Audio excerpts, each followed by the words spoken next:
اعوذ باللہ من الشیطان الرجیم بسم اللہ الرحمن الرحیم۔ جیسا کہ آپ سبھی کو معلوم ہے کہ ماہ مبارک رمضان میں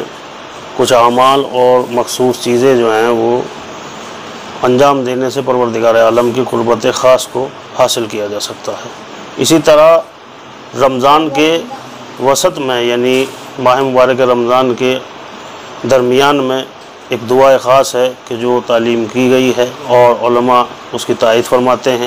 جیسا کہ مفاد الجلان میں بھی آپ کو مل جائے گا۔ شیخ عباس امی نے اس کو رقم کیا ہے کہ دعائے مجیر کو اگر آپ 13 یا 14 یا 15 رمضان میں انجام دیں یا جب بھی توفیق الہی ہو جائے اس کو ایام رمضان کے درمیان میں انجام دیں اور اس عمل کو پڑھیں اور اس دعا کو پڑھیں، اور اس کے بعد میں آپ پروردگار عالم سے جو اپنی حاجات ہے اس کو طلب کریں تو پروردگار عالم اس حاجات کو پورا فرمائے گا۔ اس دعا کے بے حساب فائدے ہیں، جس میں کہ تمام تر گناہوں کا بخشا جانا، چاہے وہ بارش کے قطرات کے برابر ہو، چاہے وہ پیڑ تمام یعنی درختوں کے پیڑ پتوں کے برابر ہو، یا صحرا کی ریت کے برابر گناہ ہوں، وہ تمام بخشے جائیں گے۔ دوسرے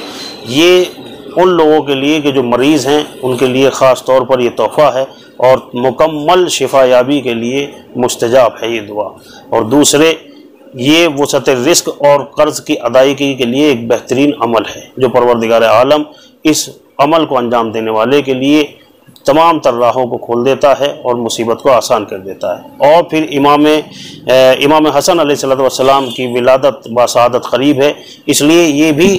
پایا گیا ہے اور یہ بھی جو ہے وہ بیان میں آیا ہے کہ اگر انسان اس میں 2 رکعت نماز حاجات پڑھے کہ جس میں سورہ الحمد کے بعد میں قل هو اللہ اور دوسری رکعت میں بھی سورہ الحمد کے بعد سورہ توحید کی تلاوت فرمائے اور اس کے بعد میں ایک ذکر جو ہے وہ پڑھے تو اللہ تمام تر مشکلات کے راستوں کو اس کے کھول دے گا اور روزی میں برکت عنایت فرمائے گا۔ اور وہ ذکر یہ ہے یا فتاح ہو یا رزاق، اسے اگر 70 مرتبہ اس نماز حاجت کے بعد میں اگر کوئی بھی انسان انجام دے گا تو پروردگار اس کی تمام تر مشکلات کو آسان فرمائے گا۔ آخر میں یہی دعا کرتے ہیں کہ پروردگار عالم اس رمضان میں ہمیں زیادہ سے زیادہ عمل کرنے کی توفیق عنایت فرمائے تاکہ ہم تقوی کی منزل کو اور پروردگار عالم کی قربت کو پا سکیں۔ السلام علیکم ورحمۃ اللہ وبرکاتہ۔